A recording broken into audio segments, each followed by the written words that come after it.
ready. GMA Weather, serbisyong totoo ng GMA News. Good morning, Susan. At good morning, mga kapuso. Alam mo, Susan, siyempre, unang-una lang yan eh.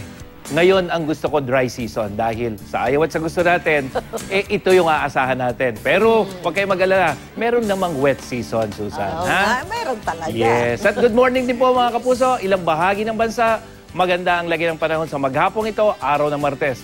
Base sa datos ng The Weather Company, dito sa Luzon, asahan po yung mahinang ulan dyan sa may eastern section, lalo na sa may Bicol region. Pero pagdating ng hapon, mga kapuso, asahan ng thunderstorm dyan sa may northern Luzon. Western section, mas magandang lagay ng panahon. Dito sa Metro Manila, bahagyang maulap at mababa po yung tsansa ng ulan, 5% lamang. At yung ating maximum temperature, unti-unti nang tumataas, 32 degrees Celsius po yung aasahan natin mamayang hapon. Sa Visayas, mga probinsya muli ng Samar at Leyte, ang makakaranas po ng mahinang ulan, lalo na ngayong umaga pa lamang yan. Maayos naman ang panahon sa natitirang bahagi ng Kabisayan dyan sa may western section, pero posible yung mga pag-ulan dyan sa may central part, tulad dyan sa may Bohol, mga kapuso. Ulan din ngayong umaga ay nararanasan dyan naman sa rehiyon ng Caraga at dyan po sa may Davao, dyan sa Mindanao.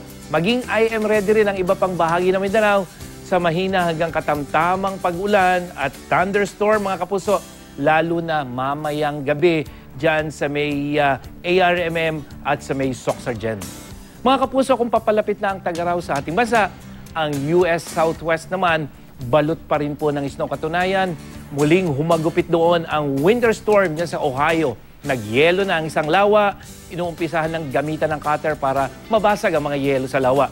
Huli raw nangyari ang ganito noong 1996. Sa Texas naman, nananatili ang winter storm warning. Mahigit 1,000 flights ang nakansela at ilang eskwela rin ang sinuspende. Libo-libong residente po ang walang supply ngayon ng kuryente. Yan ang latest mula sa GMA Weather. Kung may weather question kayo, mga kapuso, ready po akong sagutin yan. Mag-post lang sa I Am Ready Facebook page gamit ang hashtag na magtanong kay Mang Tani. Ako po si Nathaniel Cruz, magplano para sigurado. I am ready. Serbisyong totoo ng GMA News.